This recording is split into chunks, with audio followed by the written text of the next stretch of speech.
Aujourd'hui, je vous présente la carte mère ASRock B650E PG ITX Wi-Fi. Salut tout le monde, c'est ArdoFR. Dans cette vidéo, je vais vous présenter à nouveau une carte mère ITX. Donc c'est une B650E PG ITX Wi-Fi de la marque ASRock. C'est donc une carte mère compatible socket AM5, donc les Ryzen 7000 actuellement. Ce sont les derniers en date.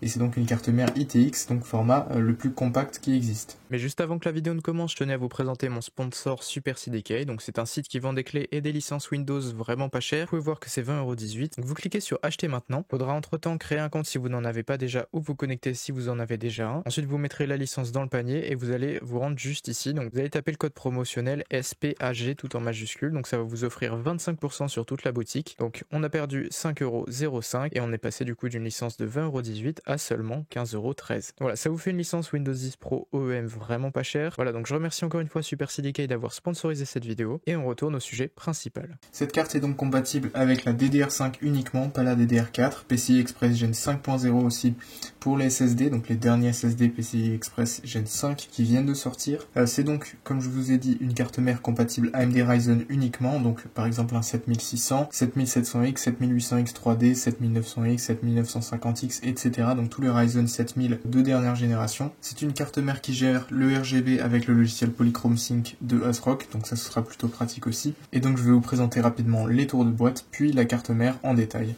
Sur le côté ici, rien de plus que la référence. Sur le dessous, c'est la même chose, avec un petit slogan. De ce côté-là, rien de spécial non plus. À l'arrière, un aperçu de la carte mère juste ici, et quelques informations comme le refroidisseur par exemple de SSD juste là, le slot M.2 Gen 5.0 qui est juste ici, le slot PCI Express x16 juste là pour la carte graphique, et les différents étages d'alimentation juste là. Donc on a après quelques informations sur les spécifications. Donc c'est vraiment une carte mère qui est faite pour supporter les Ryzen 7000, qui est donc au socket AM5, c'est un chipset B650. Au niveau de la RAM, vous avez donc deux slots qui permettent de gérer de la DDR5 jusqu'à 6400 MHz en OC. Un slot PCI Express 5.0 x16 pour la carte graphique. La gestion bien évidemment des puces graphiques intégrées au processeur, donc RDNA2 qui sont donc intégrées au processeur Ryzen 7000, un port HDMI, un port DisplayPort, le slot M.2 Gen 5, un autre slot M.2 Gen 4 à l'arrière, deux ports SATA, après tous les USB, donc un USB 3.2 Gen 2x2, en type C donc en façade, un USB 3.2 Gen 2 type C aussi à l'arrière cette fois, 3 USB 3.2 Gen 2 type A à l'arrière, 2 USB 3.2 Gen 1 pour la façade, et 6 USB 2.0, donc 4 à l'arrière et 2 en façade.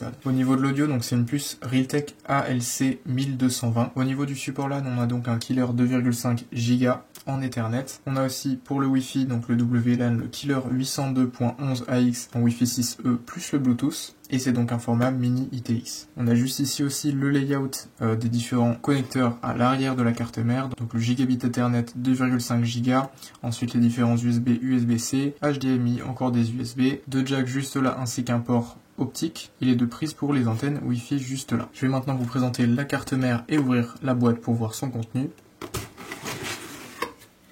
Donc à l'intérieur on a directement la carte mère dans son sachet antistatique.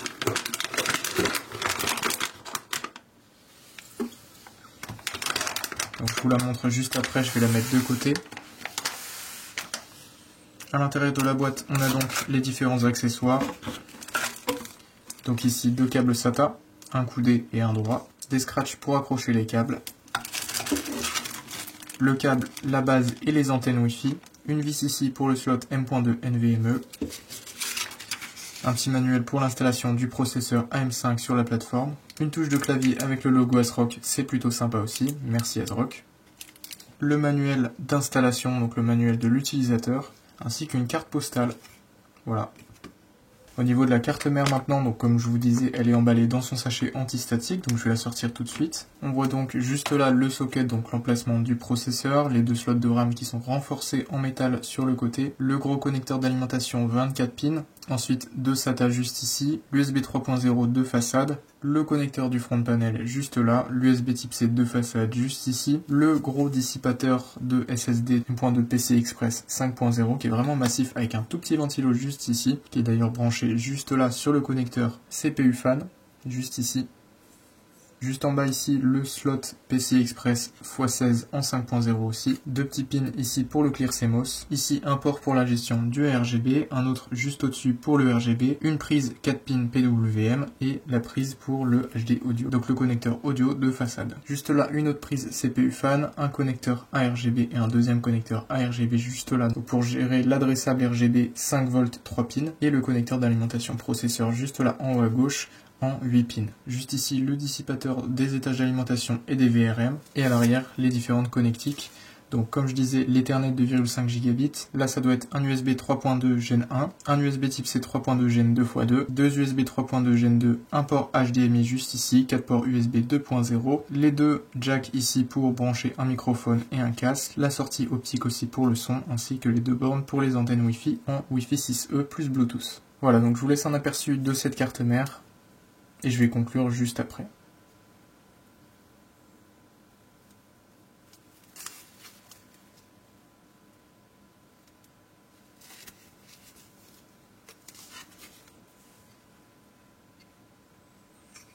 Et bien évidemment, on n'oublie pas à l'arrière le deuxième slot M.2 NVMe pour ajouter un SSD en plus.